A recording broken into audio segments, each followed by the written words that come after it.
Newton actually সব থেকে বড় মিথ্যাবাদী। কীভাবে? আচ্ছা, নিউটনের প্রথম সূত্রটা কি? যে একটা নর্মালি কী হওয়া উচিত? স্থির বস্তু চিরকাল স্থির থাকবে, আর গতিশীল একটা বস্তু চিরকাল গতিশীলই থাকবে। কিন্তু তা কি হয়? তুমিই বলো।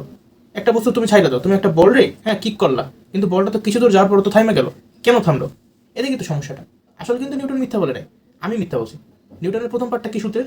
প্রথম পার্ট হলো বস্তুর উপর বাহ্যিক বল প্রয়োগ না করলে স্থির বস্তু চিরকাল স্থির থাকবে এবং গতিশীল বস্তু সমবেগে চলতে থাকবে। বলছি কি প্রথম পার্টে?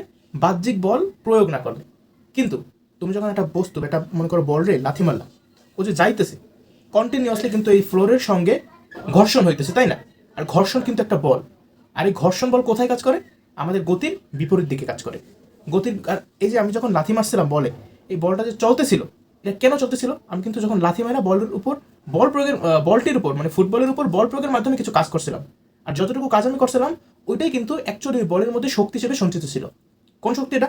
এটা কিন্তু যান্ত্রিক শক্তির একটা রূপ, গতিশক্তি আকারে সঞ্চিত ছিল। এই গতিশক্তিটা আস্তে আস্তে আস্তে আস্তে ডিমিনিশ হইতেছিল। কে ডিমিনিশ করছে, কে কমাইতেছিল গতিশক্তির মানটা? ওই যে বিপরীত দিকে ঘর্ষণ বল কাজ করতেছে। ঘর্ষণ বল আবার ঋণাত্মক কাজ করার মাধ্যমে বস্তুটার মধ্যে মানে ফুটবলের মধ্যে যতটুকু গতিশক্তি আমি প্রোভাইড করছিলাম ওটা আস্তে আস্তে কমাইতেছিল। ধরো আমি ওর মধ্যে গতিশক্তি দিয়েছিলাম 100 জুল, কিন্তু ঘর্ষণ বলটা আস্তে আস্তে কমাইতে কমাইতে 100 দিয়ে 90, 75 এভাবে কমতে কমতে কমতে কমতে একসময় শূন্য জলে পরিণত করছে। আর শূন্য জলে পরিণত করা মানে কি? বস্তুটা স্থির হয়ে গেছে।